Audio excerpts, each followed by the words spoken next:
बिस्मिल्लाहिर्रहमानिर्रहीम। Dear students, अस्सलाम वालेकुम। डाटा स्ट्रक्चर एंड एल्गोरिदम्स में एब्स्ट्रैक्ट डाटा टाइप हम टॉपिक डिस्कस कर रहे थे और इसमें आज हम देखेंगे प्रायोरिटी क्यू एंड ग्राफ। इससे पहले हम काफ़ी डाटा स्ट्रक्चर देख चुके हैं। अब इसके नाम से आप देखें कि हमें कुछ बात समझ आ रही है कि ये है तो क्यू, लेकिन इसमें कोई ना कोई प्रायोरिटी का कॉन्सेप्ट होगा। प्रायोरिटी को पहले जनरली समझ लें ये होती क्या है।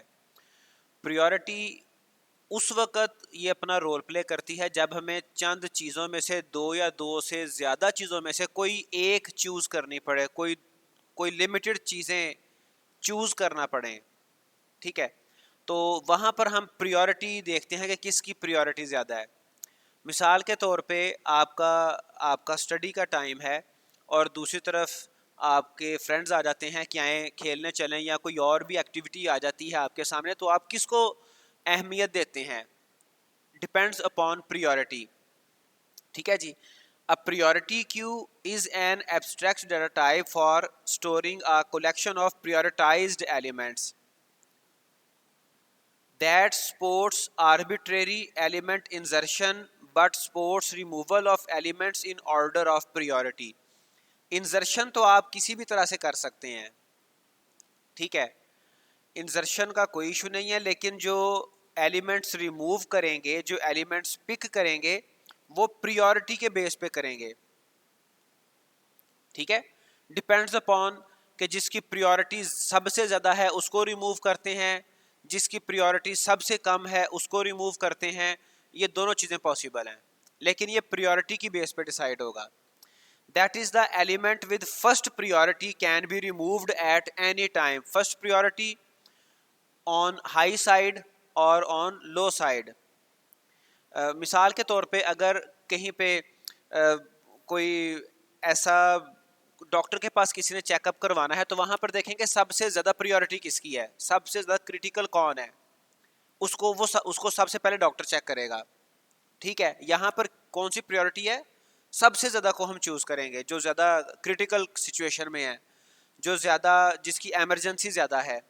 और इसी सिनेरियो के पे अगर बात करें, अगर वार्ड में लिमिटेड बेड हैं, 10 बेड्स हैं, पेशेंट 12 हैं, तो जिनकी सबसे कम प्रायोरिटी होगी, जो सबसे कम क्रिटिकल होंगे, उन दो को वहाँ से रिमूव कर दिया जाएगा। तो सम टाइम डिसाइड हम प्रायोरिटी की बेस पे ही करते हैं, सबसे ज़्यादा प्रायोरिटी या सबसे कम priority. It depends upon the situation.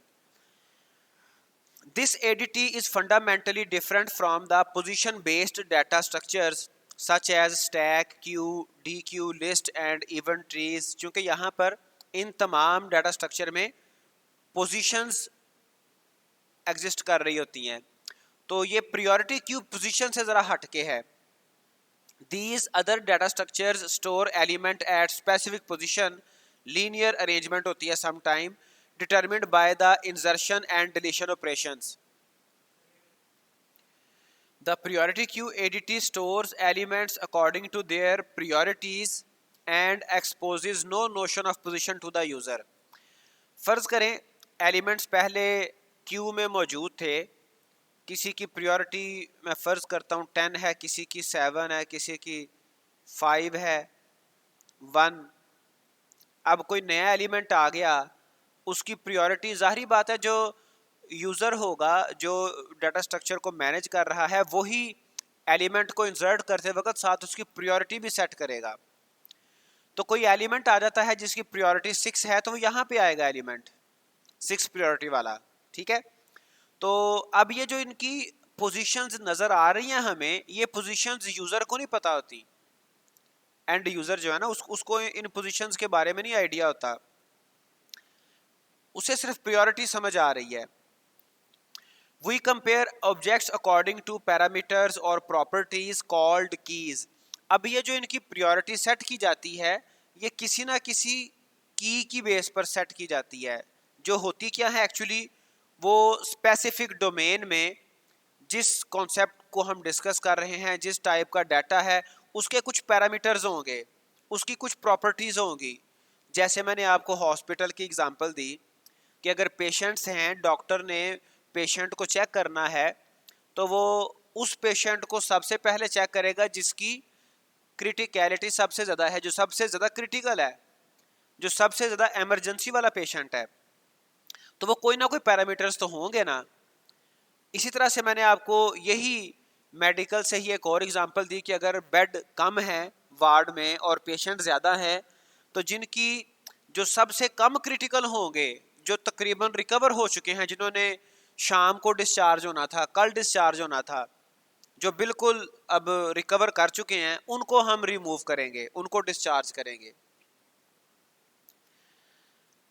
Formally, we define a key to be an object that is assigned to an element as a specific attribute for that element. तो ये element का एक खास specific attribute होगा which can be used to identify or weigh that element, जो कि उस element को उसको identify करने के लिए और उसकी weightage, उसकी यूं कह लें कि sequence में number, उसकी priority को consider करने के लिए यूज होता है। की आमतौर पे बताया, ये की जो है ये पैरामीटर या कोई प्रॉपर्टी होगी किसी भी डोमेन में। The key an application assigns to an element is not necessarily unique, however and an application में even change an elements key if it needs to. तो ये यूनिक नहीं है। जैसे मैंने आपको ये एक मैंने आपको कोई प्योरिटीज डिस्कस की हैं, तो हो सकता है 7 प्योरिटी वाले 2 एलिमेंट्स हों, ठीक है। लाजमी नहीं कि हर एलिमेंट की प्रायोरिटी डिफरेंट ही होगी, यूनिक होगी, और ये भी लाजमी नहीं कि जो प्रायोरिटी स्टार्ट पे थी वही एंड तक चलेगी, वो प्रायोरिटी चेंज भी की जा सकती है, ठीक है जी। Even change an elements key if it needs to, अगर ज़रूरत पड़े तो उसकी जो की है, जो उसकी प्रायोरिटी है, वो चेंज हो सकती है।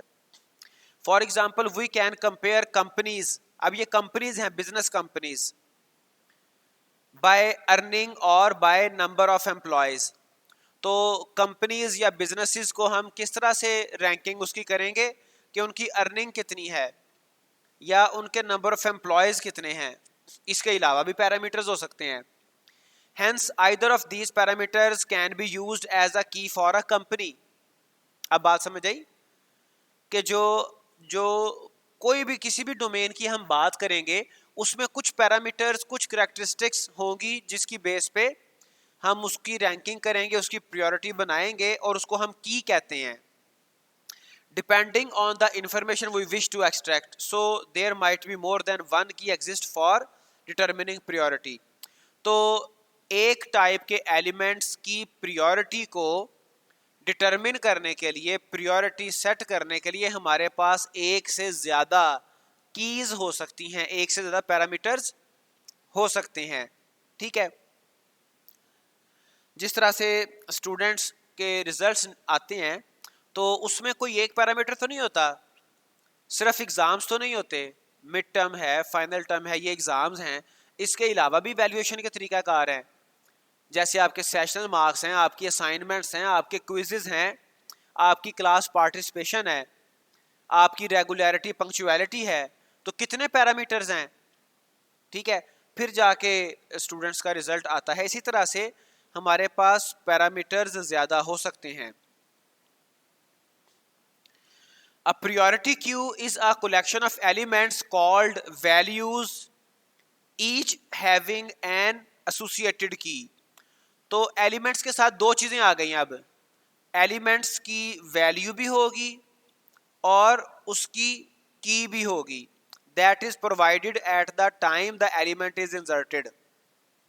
फिर उसी एग्जांपल पे आ जाएं हॉस्पिटल वाली, कि जब पेशेंट आएगा, एडमिट किया जाएगा, तो उसी वक्त उसको एडमिट करते वक्त ही उसकी जो कंडीशन है, उसकी जो क्रिटिकल सिचुएशन है या जो जितनी उसको डॉक्टर की केयर की ज़रूरत है, वो उसी वक्त उसका लेवल ऑफ एमरजेंसी वो सेट कर दिया जाएगा। जो इनिशियल इन्वेस्टिगेशन होगी, प्रिलिमिनरी इन्वेस्टिगेशन, जो डॉक्टर्स या नर्सेज उसको देखेंगी, उसी वक्त वो एक एस्टिमेट लगा लेंगी कि इसकी क्रिटिकल पोजीशन कैसी है, नॉर्मल केस है या बड़ा डेंजरस सीवियर प्रॉब्लम में है पेशेंट। तो जब जब प्रायोरिटी क्यू में एलिमेंट इंसर्ट किए जाएंगे उस वक्त ही इसकी की भी इंसर्ट की जाएगी, provided at the time the element is inserted. A key value pair inserted into a priority queue is called an entry। अब priority queue में जब नया एलिमेंट आएगा उस एलिमेंट के साथ दो चीजें एसोसिएटेड होंगी, एक तो उसकी की priority और एक उसकी वैल्यू। तो ये जो पेयर जब priority queue में एंटर किया जाएगा इसको एंट्री बोलते हैं, ठीक है, entry of some new element. The name priority queue comes from the fact that keys determine the priority used to pick entries to be removed। क्योंकि ये जो इसमें जब हम इसको एंटर करेंगे जो इसकी की है वो ही डिटरमिन करती है कि किस एलिमेंट को रिमूव किया जाएगा, ठीक है, किस एलिमेंट को रिमूव किया जाएगा। अगर आप वही प्रीवियस एग्जांपल को ही जहन में रखें, डॉक्टर्स वाली, हॉस्पिटल वाली, तो बात बड़ी आसानी से समझ आ जाती है। The two fundamental methods of a priority queue P are as follows। अगर कोई priority queue P है तो उसके दो fundamental methods कौन कौन से होंगे? Insert k, x, insert value x with key k।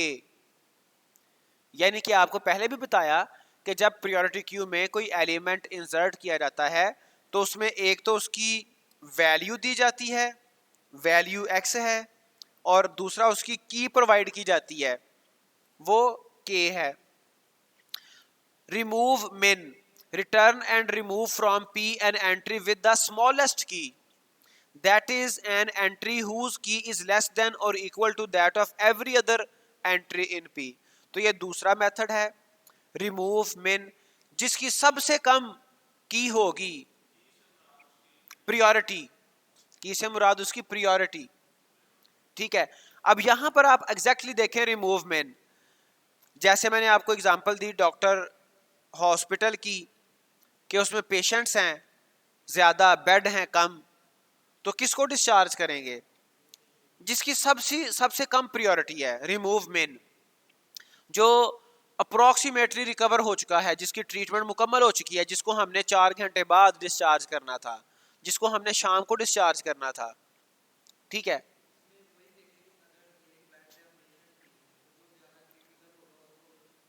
बिल्कुल, remove min method and the extract min method works same. कहीं पे रिमूव min यूज किया जाता है, कहीं पे एक्सट्रैक्ट min, दोनों सेम है। Two important issues left undetermined to this point. अब यहाँ पे दो इश्यूज हैं, दो कॉन्सेप्ट्स हैं जो कि प्रायोरिटी क्यू के साथ अटैच्ड हैं, वो इंपॉर्टेंट हैं, वो डिस्कस कर लें। How do we keep track of the associations between keys and values, उन दोनों को आपस में एसोसिएट कैसे करेंगे? और दूसरा, how do we compare keys so as to determine a smallest key. अब देखें, हमने ये बात कही है कि हमारे पास एक एलिमेंट लिस्ट के लिए एक से ज्यादा, दो से ज्यादा कैरेक्टरिस्टिक्स, प्रॉपर्टीज या कीज हो सकती हैं। तो हम किस तरह से इसको कंपेयर करेंगे? मल्टीपल एलिमेंट्स हैं, उनकी कीज को कैसे कंपेयर करेंगे? The definition of a priority queue implicitly makes use of two special kinds of objects that answer the above question, the entry and comparator। तो एंट्री आपको बताया था, एंट्री क्या है? की and value pair combination entry कहलाता है। और कंपैरेटर क्या करेगा? ये कीज को आपस में कंपेयर करेगा, ये उनकी प्रायोरिटी डिटरमिन करेगा, ठीक है। लेकिन इसको डिटेल में हम देखते हैं। N entry is an association between a की एंड अ वैल्यू x। तो एंट्री इन दोनों को एसोसिएट करवाती है। पहला जो क्वेश्चन था, पहला जो इशू था, उसका answer that is an entry is simple a key pair value, key value pair, ठीक है जी। एंट्री ये प्रॉब्लम सॉल्व करती है कि एक लिस्ट में, एक प्रायोरिटी क्यू में वैल्यूज और उनकी की किस तरह से एसोसिएट होगी, वो एंट्री की बेस पे एसोसिएट होगी, एंट्री उनको आपस में एसोसिएट करवाएगी। We use entries in a priority queue to keep track of the way queue is associating keys and their corresponding values, ठीक है। तो एंट्री टेक केयर करेगी उनकी आपस की एसोसिएशन को। Now the next, we have a number of design choices concerning how to compare keys. कैसे keys compare करेंगे? जैसे मैंने आपको स्टूडेंट्स की एग्जांपल दी कि उसमें स्टूडेंट्स को उनका रिजल्ट डिटरमिन करने के लिए कई एक कैरेक्टरिस्टिक्स होती हैं। एक तो मिड फाइनल टर्म्स हैं। We have a number of design choices concerning how to compare keys. अब कीज़ को कंपेयर करने के क्या क्या चॉइसेस हो सकती हैं, क्या क्या वेज हो सकते हैं। One possibility is to implement a different priority queue for each key type we want to use. जैसे मैंने आपको स्टूडेंट्स का बताया कि स्टूडेंट की जो एवेल्यूएशन है वो कई एक तरीक़ों से होती है। मिड टर्म है, फाइनल टर्म है, सेशनल मार्क्स हैं, रेगुलरिटी, पंक्चुअलिटी, क्लास पार्टिसिपेशन।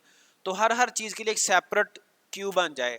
ये मिड में टॉप कोई और है, फाइनल में टॉपर कोई और है, ठीक है, सेशनल मार्क्स है उनमें कोई और टॉपर है।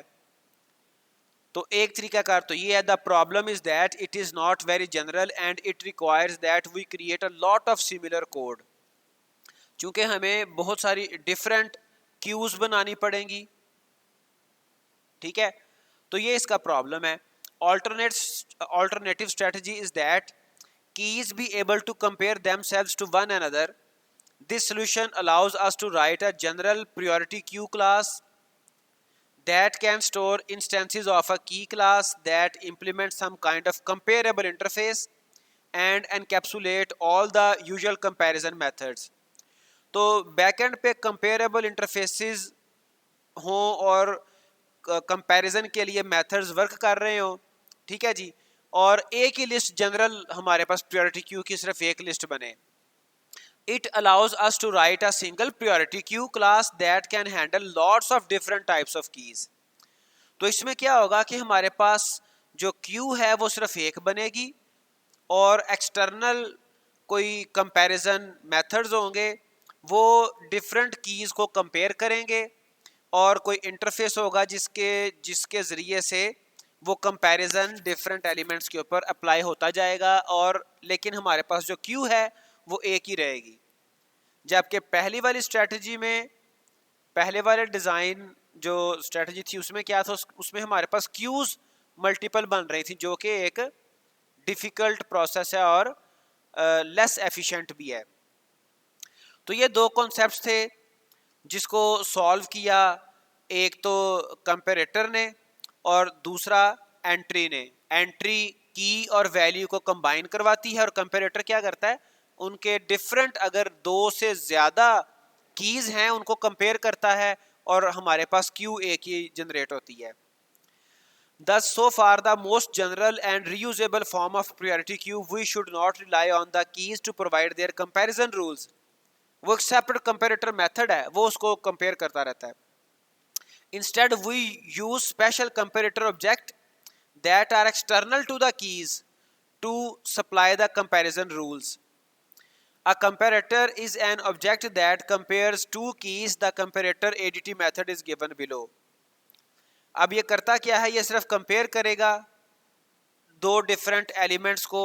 Returns an integer I such that I is less than 0 if A is less than B, I is equal 0 if A equal B and I is greater than 0 if A greater than B. अगर A और B की जो भी इनकी keys हैं different, तो अगर तो ए की की कम होगी तो फिर ये उसके हिसाब से वैल्यू रिटर्न करेगा आई की, ठीक है, और आई इज लेस देन 0।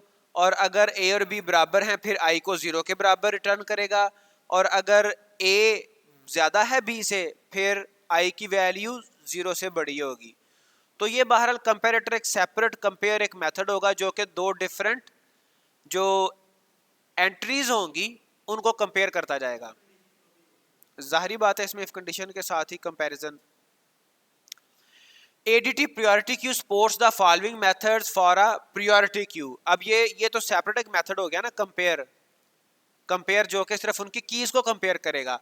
अब प्रायोरिटी क्यू के मेथड्स कौन कौन से हैं? Size returns the number of entries in p priority queue, उस पूरी प्रायोरिटी क्यू में कितने एलिमेंट्स हैं। Is empty test whether p is empty. min return सिर्फ रिटर्न करेगा, रिमूव नहीं करेगा। Don't remove an entry of p with smallest key, error occurs if p is empty. Insert, अब ये देखें जब इंसर्ट करेंगे तो दो चीजें आएंगी, एक उसकी की आएगी, दूसरा उसकी वैल्यू आएगी।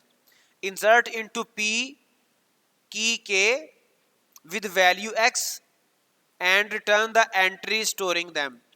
Error occurs if k is invalid, that is k cannot be compared with other keys. जो आपने की प्रोवाइड की है वो उसको कंपेयर ही नहीं किया जा सकता, तो फिर ये एरर आएगा। रिमूव, अब ये केस, इसको मैं सिर्फ आपको एक एग्जांपल दे देता हूं। फर्ज करें कि स्टूडेंट्स की वैल्यूएशन हो रही है, स्टूडेंट्स के मार्क्स, उनके डिफरेंट जो कीज़ हैं उनकी बेस पे स्टूडेंट्स की वैल्यूएशन हो रही है।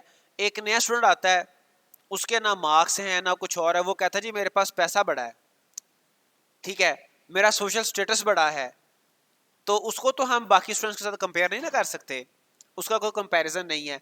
तो अगर कोई की ऐसी होगी जिसको कंपेयर नहीं किया जा सकता तो वहां पे फिर एरर आएगा। रिमूव मिन, रिमूव मिन एक और मेथड है जो ये मिन मेथड है, ये सिर्फ रिटर्न करता है, ये सिर्फ बताता है कि मिनिमम प्रायोरिटी किसकी है। लेकिन रिमूव मिन क्या करता है, remove from p and return entry with smallest key, error if p is empty. अगर प्रायोरिटी क्यू एम्प्टी होगी फिर एरर आएगा। तो यहां तक था priority queue, abstract data type. अब हम स्टार्ट करते हैं graph. Graph, a graph is a way of representing relationships that exist between pair of objects. Graph ये ट्री के साथ मिलता जुलता कॉन्सेप्ट है और ग्राफ और ट्री में बहुत कम डिफरेंस है। तो ये करता क्या है, डिफरेंट पेयर ऑफ ऑब्जेक्ट्स की रिलेशनशिप के साथ उनको रिप्रेजेंट करवाता है। That is a graph is a set of objects called vertices together with a collection of pairwise connections. तो ट्री में भी वर्टिसेस थे, उसमें भी कनेक्शंस थे, आर्क लाइंस थी, वर्टिसेस नोड्स थे। By the way, this notion of a graph should not be confused with bar charts and function plots as these kind of graphs are unrelated to the topic. जो हमारे पास graphs हम show करते हैं different quantities को represent करने के लिए, ये वो ग्राफ नहीं है, ठीक है। यहां पर ग्राफ से क्या मुराद है, ये डिफरेंट हमारे पास नोड्स होंगी, वर्टिसेस होंगी और वो आपस में pair wise connections, lines, arcs के साथ कनेक्टेड होंगे। Graphs have application in a host of different domains including mapping, transportation, electrical engineering and computer networks. कई situations में, कई जगहों पे domains में graphs use होते हैं।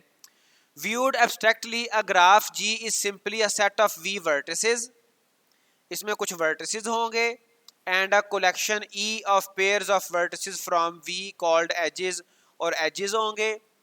Thus, a graph is a way of representing connections or relationships between pair of objects from some set V.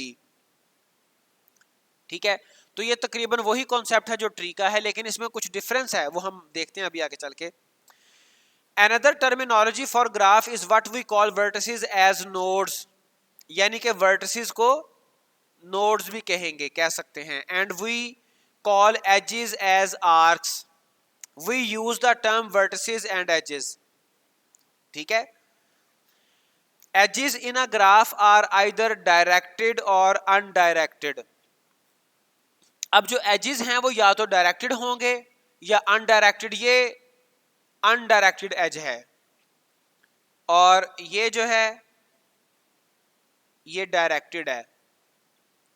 समझ आ रही है कि स्टार्ट कहां से होना है, ठीक है, और एंड कहां पे है। इसको यहां पे ओरिजिन कहते हैं, ओरिजिन एंड डेस्टिनेशन, ठीक है जी। तो ग्राफ दो तरह के होंगे जिसमें जो एजेस हैं वो डायरेक्टेड हैं या undirected. An edge U V is said to be directed from u to v if the pair uv is ordered with u preceding v। अब ये कैसे कैसे डायरेक्टेड होगा? अगर ये इसका ऑर्डर है, ऑर्डर से मुराद क्या? ओरिजिन ये है और डेस्टिनेशन ये है। अगर इसमें ये एरो का साइन नहीं है तो फिर तो पता ही नहीं चलेगा ना कहां से स्टार्ट होना है, किधर जाना है। ठीक है ना? An edge uv is said to be undirected if the pair is not ordered। अगर उसमें ऑर्डर नहीं है तो फिर नहीं, फिर वो अनडायरेक्टेड है।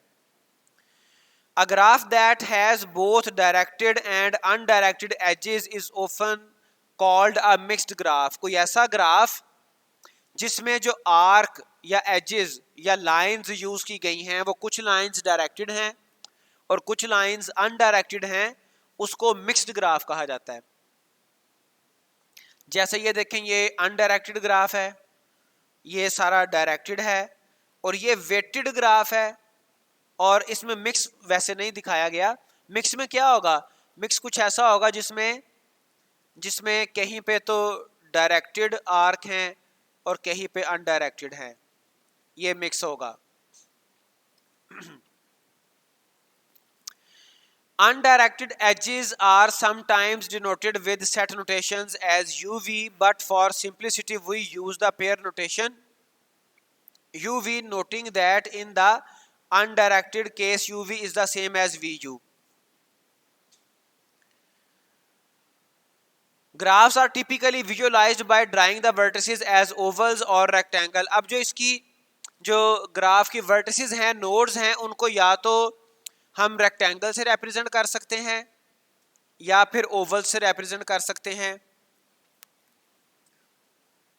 And the edges edge segments और curves connecting pair of the oval and rectangle. और जो इनके एजेस हैं वो लाइंस हैं, वो आर्क्स हैं, वो कर्व्स हैं।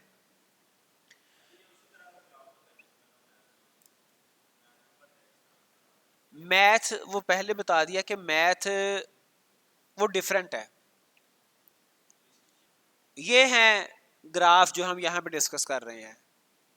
ठीक है, जो आप ट्री की तरह से जो आप मैथ्स के ग्राफ की बात कर रहे हैं वो कुछ इस तरह से बनता है ना, ठीक है, एक्स वाई फ्रेम, तो ये थोड़ा डिफरेंट है उससे।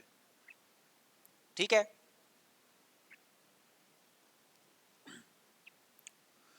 अब इसमें कुछ कॉन्सेप्ट्स हैं जिस तरह से आपने ट्री में देखे थे। Self loop is an edge that connects a vertex to itself. ठीक है, सेल्फ लूप क्या होगा कि वो अपने साथ ही कनेक्ट हो रहा है। Two edges are parallel if they connect the same pair of vertices. दो एजेस हैं, ये कब पैरेलल होंगे? जब ये सेम पेयर ऑफ वर्टिसेस के साथ कनेक्ट हो रहे हैं। ये दो एजेस हैं, दोनों क्या हैं? Parallel. Two vertices joined by an edge are called the end vertices. अब ये देखें, ये एक आर्क के साथ दो वर्टिसेस ज्वाइन हो रहे हैं, तो ये क्या होंगे? ये एंड वर्टिसेस कहलाएंगे और end points of the edge. तो ये इस एज के एंड वर्टिसेस हैं, एंड पॉइंट्स हैं। If an edge is directed, its first end point is its origin। First मतलब ऑर्डर में जहां से वो स्टार्ट कर रहा है वो क्या होगा? ये देखें, फर्ज करें अगर ये डायरेक्टेड है तो ये इसका फर्स्ट एंड पॉइंट है, ये क्या होगा? ये ओरिजिन कहलाएगा। And the other is the destination of the as.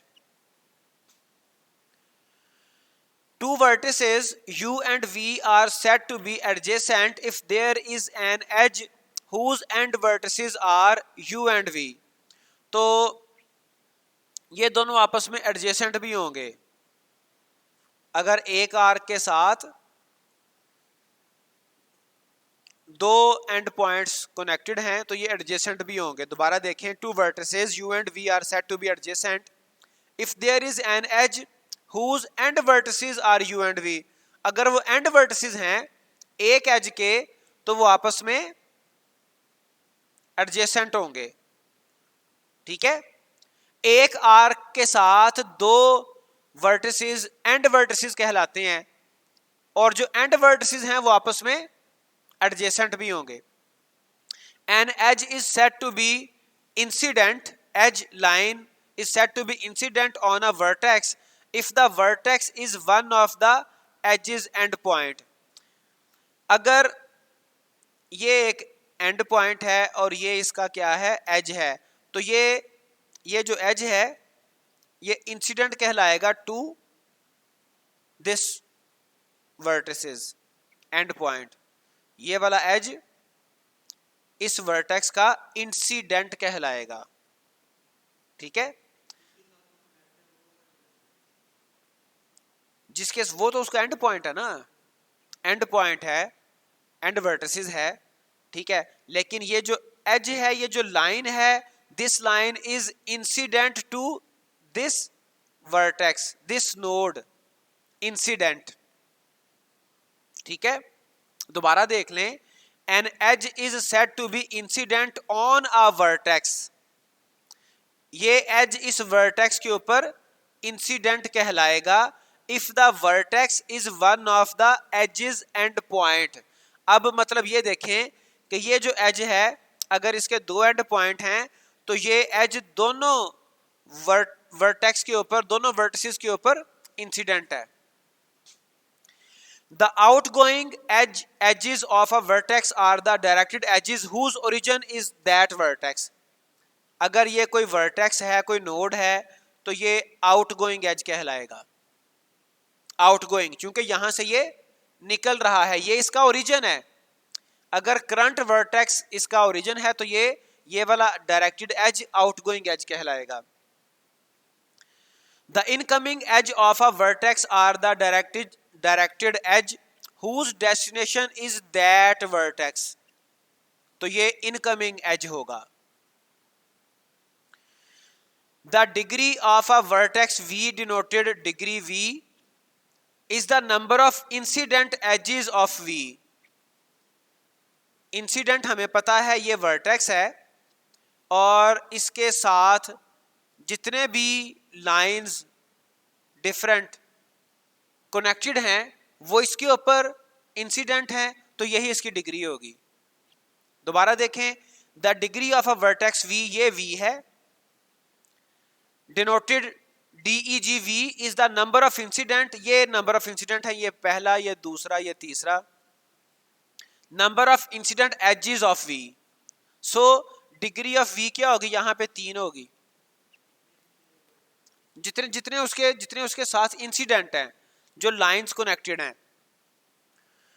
The in degree and out degree, अब ये डायरेक्टेड ग्राफ का कॉन्सेप्ट है. The in degree and out degree of vertex V are the number of the incoming and outgoing edges of V.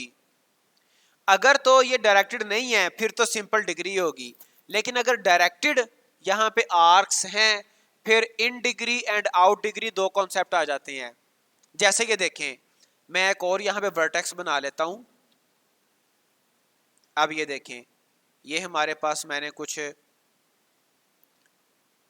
Incident draw किए. ठीक है जी. अब ये देखें, इसकी इन डिग्री कितनी होगी, 2, चूंकि दो इंसिडेंट हैं जो इधर आ रहे हैं, जिनका डेस्टिनेशन ये वाला करंट वर्टेक्स है, और तीन इंसिडेंट ऐसे हैं जिनका ये वर्टेक्स ओरिजिन है, तो वो आउट डिग्री होगा. The in degree and out degree of a vertex V are the number of the incoming and outgoing edges of V and are denoted by indeg V and outdeg V respectively. ठीक है. With few exceptions, graphs do not have parallel edges or self loop. तो दो चीजें हमने देखी थी, parallel as और self loop. कहता है कुछ एक्सेप्शंस हैं, अदरवाइज यहाँ पे पैरेलल एजेस और सेल्फ लूप नहीं आते. पैरेलल एज क्या था, हमने कहा था अगर दो वर्टेक्स हैं और दो डिफरेंट आर्क दोनों को कनेक्ट कर रही हैं तो ये पैरेलल एजेस थे. और सेल्फ लूप क्या था, ये था सेल्फ लूप. ठीक है, तो कहता नॉर्मली ये नहीं आते. Such graph are set to be simple, ऐसे ग्राफ सिंपल कहलाते हैं। मतलब अगर जैसे आप कह रहे हैं कि यहाँ से ये आउटगोइंग है और इनकमिंग, ये सेल्फ कहलाएगा, सेल्फ लूप। तो जिन जिन ग्राफ में ये पैरेलल एजेस नहीं आते, सेल्फ लूप नहीं आते, उनको हम सिंपल ग्राफ कहते हैं। Thus we can usually say that the edges of a simple graph are a set of vertex pairs and not just a collection। वो सादा collection नहीं है बल्कि वो set of vertex pairs हैं। पेयर से क्या मुराद कि एक एज के साथ एक पेयर कनेक्टेड है। A path is a sequence of alternating vertices and edges that starts at a vertex and end at a vertex। तो ये path कहलाएगा जो start भी एक vertex से हो और उसमें alternate वो vertices से गुजर रहा हो, vertices and edges, ठीक है। तो ये क्या होगा, ये path होगा जो कि शुरू भी, अब ये शुरू भी किसी vertex से होता है और end भी किसी vertex पे होता है। ये देखें, ऑल्टरनेटिंग वर्टिसेस और पाथ्स, ये इसका पाथ है। हाँ, यहां पर ये दो पाथ हैं।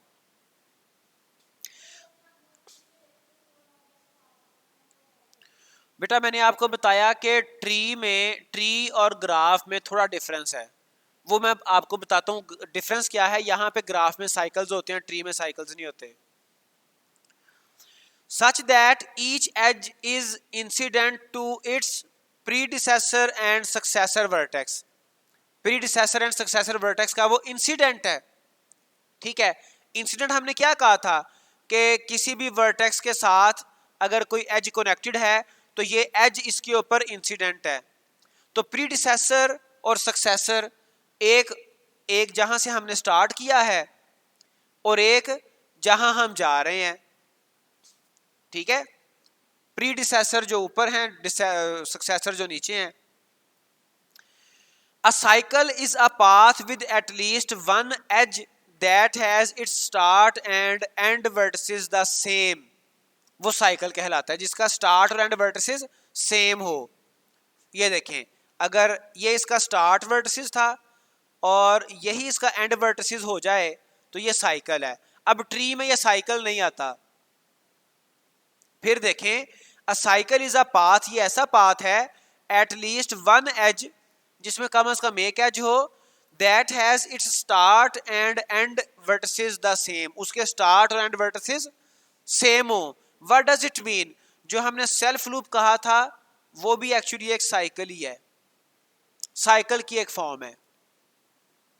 तो ट्री में साइकिल नहीं आते।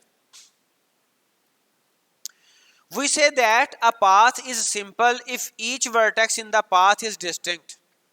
अगर कोई वर्टेक्स उसमें रिपीट नहीं हो रहे, अगर वर्टेक्स से हमें दो दफा नहीं गुजरना पड़ रहा तो वो पाथ सिंपल होगा। And we say that a cycle is simple if each vertex in the cycle is distinct. और साइकिल भी सिंपल है जब उसमें सिर्फ start and end vertex same है, बाकी दोबारा अंदर में कोई रिपीटेशन उसकी नहीं होती। बात समझ आई है कि जो साइकिल है उसमें स्टार्ट और एंड वर्टेक्स तो सेम होना ही होना है, लेकिन उसके अलावा कोई और वर्टेक्स रिपीट नहीं होता, पाथ में दोबारा दो दफा नहीं आता। मैं आपको यहां पे ड्रॉ करके दिखाता हूं। Accept for the first and last one, पहला और आखिरी तो वो सेम होना ही होना है। फर्ज करें ये एक हमारे पास हम पाथ बनाते हैं, ये जी, ये हमारा सिंपल पाथ है, ये इसका स्टार्ट वर्टेक्स था और यही इसका एंड वर्टेक्स था। ये क्या है, सिंपल साइकिल है, सिंपल साइकिल, ठीक है। अब कॉम्प्लेक्स क्या होगा कि यहां से इसकी बजाय हम इधर गए फिर इधर गए। अब ये जब वर्टेक्स है ये दो दफा आ गया, दोबारा आप देखें इस सारी स्टेटमेंट को दोबारा देख लें। We say that a path is simple if each vertex in the path is distinct. हर वर्टेक्स डिस्टिंक्ट है, रिपीट नहीं हो रहा। And we say that a cycle is simple if each vertex in the cycle is distinct. हर vertex cycle में distinct है except for the first and last one. जो first और लास्ट है वो तो साइकिल होता ही तब है जब first and last vertex same हो, स्टार्ट भी वहां से हो, एंड भी वहां पे हो।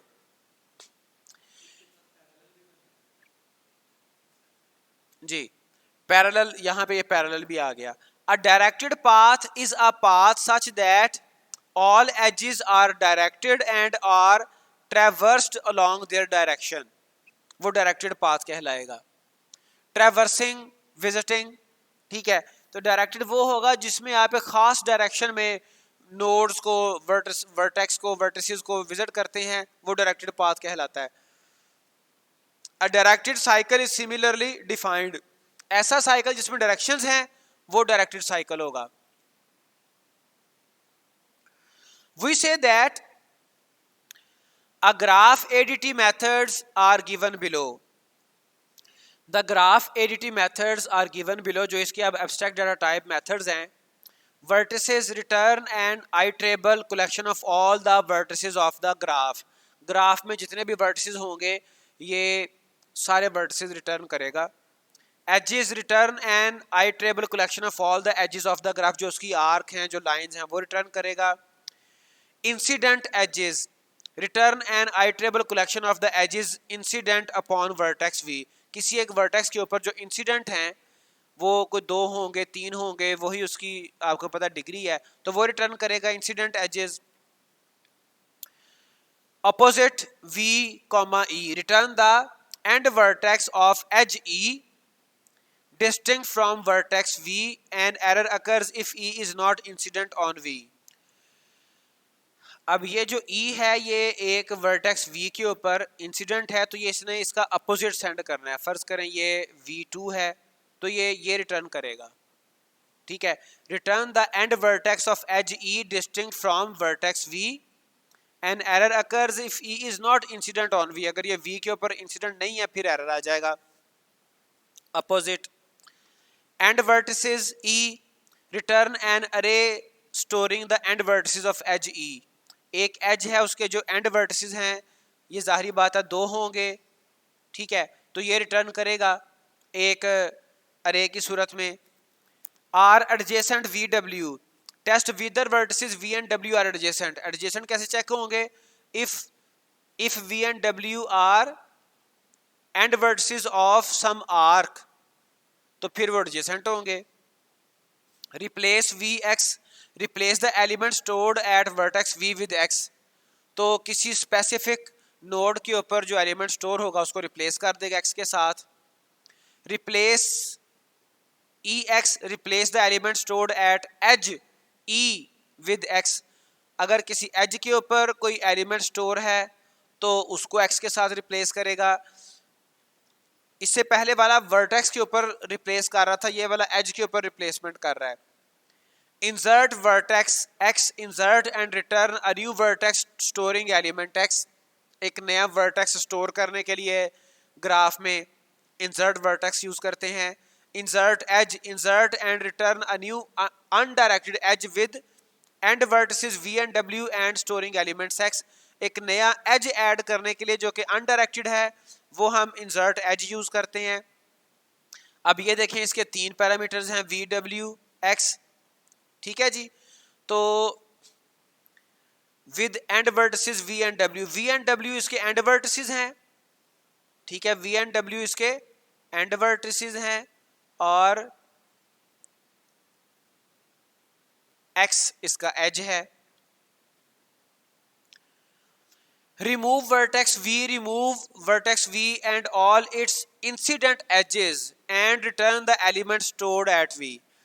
अब ये ना सिर्फ कि ये एक वर्टेक्स रिमूव करता है बल्कि इसके जो इंसिडेंट हैं वो भी रिमूव कर देता है, ठीक है। Remove edge e and return the element stored at e. अब उसके बाद है डायरेक्टेड ग्राफ। ये प्रीवियस जो मेथड्स थे ये सारे के सारे अनडायरेक्टेड ग्राफ के थे। डायरेक्टेड ग्राफ क्या था? Recall that a directed graph is a graph whose edges are all directed.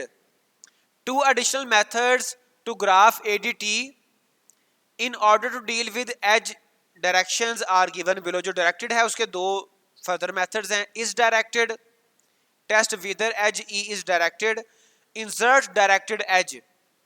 ठीक है जी, ये डायरेक्टेड एज इंसर्ट करने के लिए VWO 3 parameter, insert and return a new directed edge with origin V and destination W। अब यहां से समझ आ रही है कि ओरिजिन क्या है, V है, डेस्टिनेशन क्या है, W है, यानी कि यहां से स्टार्ट होना इधर जाना है। ठीक है जी। एंड स्टोरिंग एलिमेंटो, तो ये हमारे पास कुछ ग्राफ और जो प्रायोरिटी क्यू है उसके उससे रिलेटेड एब्स्ट्रैक्ट डाटा टाइप के कॉन्सेप्ट्स थे।